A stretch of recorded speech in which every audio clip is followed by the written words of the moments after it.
The bar was loud, and the music pulsed through the walls like a second heartbeat.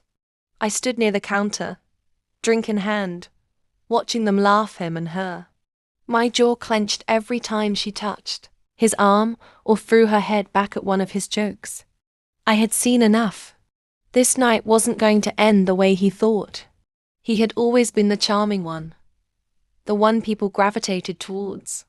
Since we were kids, he had this effortless way of taking things that weren't his, especially people. And tonight, he had his eyes on someone I wasn't willing to lose. Not this time. I walked up to them calmly, but every step felt like a battle. She noticed me first, a flicker of surprise lighting up her eyes. He turned slowly, smug and confident, as if he already knew he'd won. But I didn't wait for him to speak.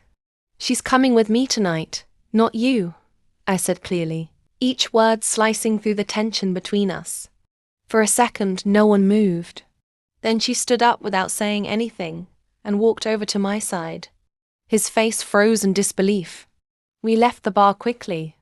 She didn't say much on the way to the car, but her hand brushed against mine. That was enough. I didn't need words.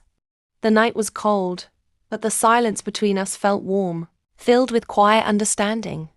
I drove without a destination in mind, just glad she was beside me. Eventually, we ended up at the lookout point outside the city, where the stars didn't have to fight with streetlights to be seen. She stepped out and leaned against the railing, the wind teasing her hair.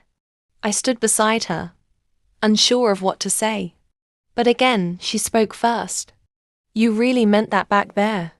she asked softly, her eyes never leaving the skyline. "I did," I replied. "I'm tired of watching him take everything I care about." She turned to look at me then. "He never had me," she said.